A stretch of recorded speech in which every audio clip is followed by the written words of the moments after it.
Friends, கேழ்வரகு சேமியா செய்யலாமா? அதுக்கு வந்து நான் 2 செம்பு தண்ணி ஊற்றிக்கிறேன். 1½ ஸ்பூன் உப்பு போட்டு சால்ட்டு போட்டு நல்லா தண்ணியில் கரைச்சி வச்சுட்டு, அந்த தண்ணியை எடுத்து வாயில் நாக்கில் வச்சு பார்த்தா உப்பு டேஸ்ட்டு வரணும். அந்த அளவுக்கு இருந்தால் போதும் உப்பு. இப்போ நான் வந்து 2 பாக்கெட்டு சேமியா எடுத்துக்கிறேன். சேமியாவை அதில் கொட்டி நல்லா கையை விட்டு நல்லா அப்படி பிசைஞ்சு விட்டுறலாம்.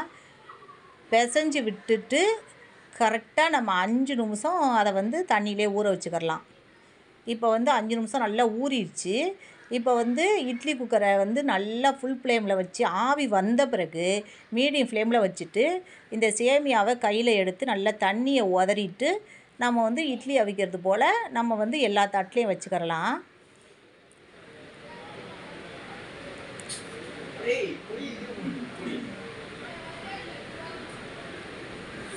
இப்போ வந்து எல்லா தட்டுலையும் வச்சாச்சு. மூடி போட்டு கரெக்டாக 7 நிமிஷம் இருந்தால் போதும். இப்போ வந்து பாருங்கள், நல்லா வெந்துருச்சு.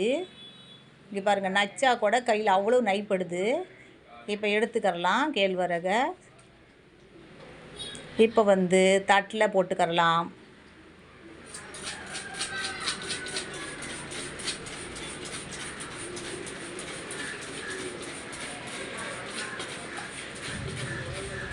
இப்போ நல்லா உதுத்து விட்டு நல்லா ஒரு 2 ஸ்பூன் நாட்டு சர்க்கரை போட்டுக்கிறலாம். நாட்டு சர்க்கரை நல்லா சர்க்கரை கொஞ்சம் இனிப்பாக போட்டு அது மேலே நல்லா நிறைய தேங்காய் போட்டோன்னா சாப்பிடும்போது அவ்வளோ டேஸ்ட்டாக இருக்கும். தேங்காய் வந்து வேக வச்சா தான் அது கொலஸ்ட்ரால். பச்சையாக சாப்பிடும்போது அது ரொம்ப நல்லது உடம்புக்கு, எல்லாருமே சாப்பிட்லாம். அதனால் இந்த மாதிரி சாப்பிடும்போது இதில் வந்து நிறைய தேங்காய் போட்டு சாப்பிட்டா நல்லா டேஸ்ட்டாகவும் இருக்கும். கேழ்வரகும் தேங்காய் எல்லாமே உடம்புக்கும் ரொம்ப நல்லது. இதே போல் நீங்களும் செஞ்சு சத்தாக செஞ்சு சாப்பிட்டு பாருங்கள்.